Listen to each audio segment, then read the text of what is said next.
हमारी घुट्टी में मिला हुआ है उच्चारण। हमारे घर में सब लोग शुद्ध बोलते हैं बचपन से ही, बल्कि हमारे पुरखे भी मैं समझता हूँ शुद्ध ही बोलते रहे, तभी तो हमारे हमसे पहले वाली पीढ़ी शुद्ध बोलती आ रही है, और हम भी शुद्ध बोल रहे हैं, और हमारे साथ वाले भी, हमारे हम उम्र जितने भी हमारे ख़ानदान में बच्चे हैं, कज़न वज़न, सब शुद्ध बोलते हैं, और आगे भी जो अगला एपिसोड जो पैदा हो रहा है वो भी शुद्ध ही बोलता हुआ पैदा हो रहा है। आपको सच बताऊँ, मेरे गुरुओं में से तो अधिकतर गुरुओं का तलफ़ुज़ उर्दू न जानने की वजह से इतना शुद्ध शायद नहीं था, लेकिन इससे मुझे उनसे कोई शिकायत नहीं है। वो मेरे गुरुजन हैं, उनमें से कुछ आज दुनिया से जा चुके हैं, कुछ हैं मौजूद।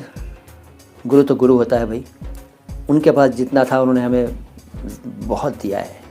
मारा भी खूब है, पीटा भी खूब है, धुंधिया पकड़ के हम खूब पिटे हैं, हथेलियाँ लाल हो गई हैं पिटे डंडे मार मार के, और इधर मारते थे तो हम उधर बचते थे, तो उधर से मारते थे हम इधर, डांस कैसे करते रहते थे, खूब पिटे हैं। लेकिन शिकायत कोई नहीं है हमें अपने गुरुओं से, वो महान हैं और हमेशा महान रहेंगे। आज जी अनमोल ने कुछ लिखा और मिटाया, फिर कहते हैं मोइन शब्द का अर्थ, यार कल ही तो बताया मोइन शब्द का अर्थ, यार हज़ारों बार बता चुका हूँ। मोइन शब्द का अर्थ असल में ये मोइन नहीं है, यह है मुइन, लेकिन मैं मोइन लिखता हूँ।